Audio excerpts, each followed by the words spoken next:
Hello, everyone. Today we will look at a terrifying event that took place in 1683.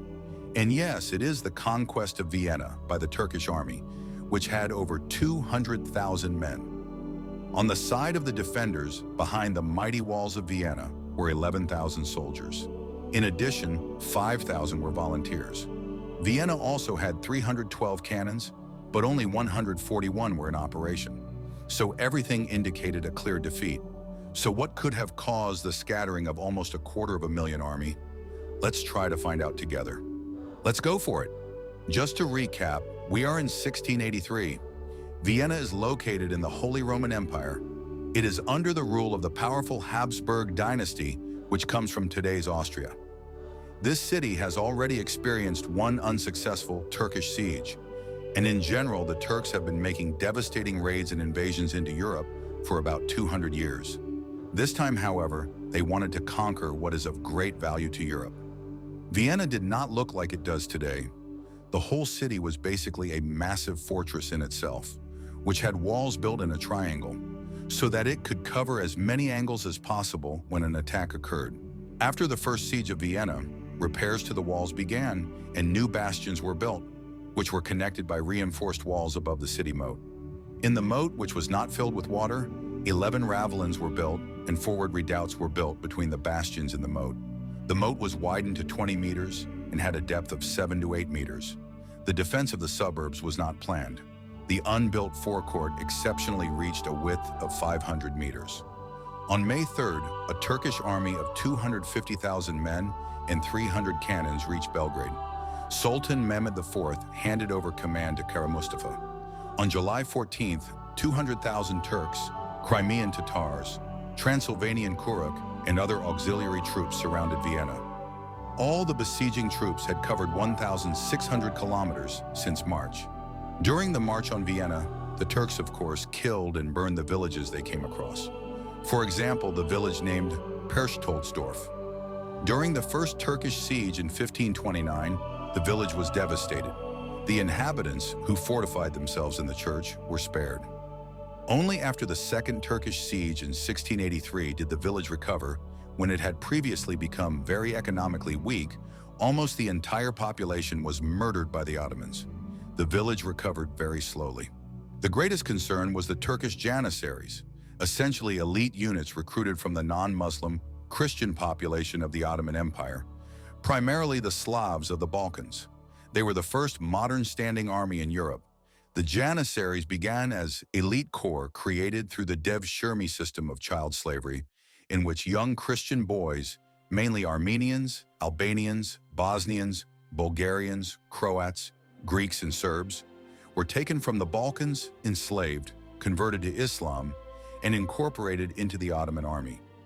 They became known for their internal cohesion, reinforced by strict discipline and order. Unlike typical slaves, they received regular paychecks.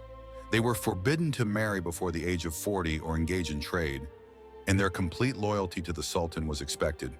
The defenders of Vienna rejected the Turkish call to surrender. A few days before the siege of Vienna, the inhabitants of Perchtoldsdorf were massacred, even though they had accepted the Turkish call to surrender and opened the city gates to the Turks. Several thousand inhabitants of Heinberg were also killed. The Czech Zdeněk Kaspar Kaplis from Sulevic became the deputy commander of the defense. Again, my heart rejoiced that we have another trace in history. I'm kidding. Let's continue. Under their command were 312 cannons, 10,603 men. The militia fielded 4,900 men, plus the cavalry of the Cuirassier Regiment of Baron Dubigny, 8th Dragoons, a total of 16,000 defenders. On July 15th, the Turkish artillery began shelling the walls. The siege itself proceeded exactly according to the textbooks. The Ottomans surrounded the city with a basic line of trenches, from which they dug further, approached trenches towards the walls. They fired from artillery positions at vulnerable points in the walls in order to create a breakthrough that could then be used by the infantry. The next level of fighting took place below the surface, invisible from the surface, but all the more cruel. Turkish engineers dug underground tunnels through which mines could be transported under the walls. Again, the aim was to disrupt the otherwise insurmountable line of walls. In fact, a second battle line was created underground in the outskirts of Vienna. The Austrian garrison was also digging its own tunnels with the aim of sabotaging Turkish efforts. In the dark corridors under no man's land, duels with pistols and knives took place. The defenders were not passive even on the surface. They shelled the advancing soldiers with their own cannon fire, and in the early morning they launched sorties and destroyed Turkish positions and supplies. The Ottoman attacks lasted almost 2 months. The intensity of the shelling and especially the mines destroyed the walls, and the Turkish underground passages were approaching the city. The chaplain of Sulavis even ordered the townspeople to keep watch in the cellars and report any suspicious sounds. Finally, after a Turkish mine destroyed one of the key parts of the walls, he even had part of the city flooded. Circles on the surface clearly showed where the Turks were making their way to Vienna. During the siege, the engineer Rimpler died, as did the mayor of the city. But the besiegers also had problems. Supplies were scarce, diseases were spreading through the camp, and according to contemporary accounts, the artillery attacks were particularly chaotic. Nevertheless, at first glance, it seemed that Vienna would fall in mid-September. From the end of August, Turkish units managed to penetrate the breaches that were only desperately sealed with the then similar barbed wire, which was called feu de frise. Although the situation in the city looked desperate, from the beginning of September, the troops of the European allies of the Habsburgs had been gathering on the hills around Vienna and were slowly growing stronger.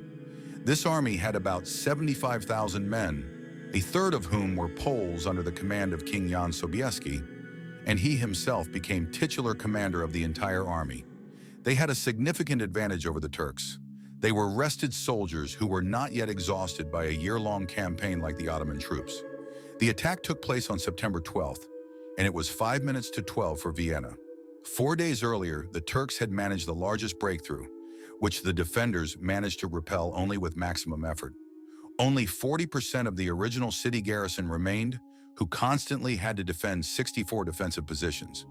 On the morning of September 12th, the Allied army attacked the Ottomans from the Kallenberg Hill. The advance was initiated by the Imperial infantry on the left wing and the infantry soldiers of the Imperial contingents in the center of the battle line.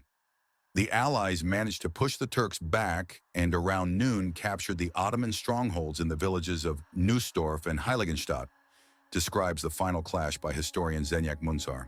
It looked as if boiling black pitch was rolling down the hills, burning and destroying everything in its path, an Ottoman ceremonial officer noted in his diary.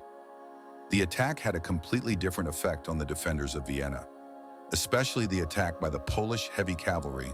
The famous hussars adorned with feather wings must have seemed as if angels themselves had rushed to the city's aid. The Turks tried to capture the city at the last moment, but as a result, they fought on 2 fronts at key moments. Finally, after 6 o'clock in the evening, the Allied troops surrounded the Turks from 3 sides. The Turks and their allies could no longer withstand this concentrated onslaught. Panic broke out among the badly pressed soldiers, and the retreat turned into a flight that spread like an avalanche. The defeat of the Turks near Vienna was a disaster for their army. The Allies captured the entire Ottoman camp with all its equipment, weapons, and supplies. The Ottoman troops then faced a long retreat back to Asia, all the while under attack from the Habsburgs and their allies. Grand Vizier Kara Mustafa, who had unsuccessfully commanded the capture of Vienna, fled all the way to Belgrade, where he was strangled by the Sultan's men for failing in the decisive battle of the Ottoman Empire. And we are at the end of today's expedition to a crazy time where it made some sense to defend our own cities and territories from the falling nations. If ours had lost then half, maybe even all of Europe would speak Turkish today. Even today, we can take an example and a lesson from this. The state and traditions of a country are not free, and it is necessary to defend it. That's all for today. I would be very happy if we could give a like or write something about your opinion on the video or the situation. Thanks and cheers.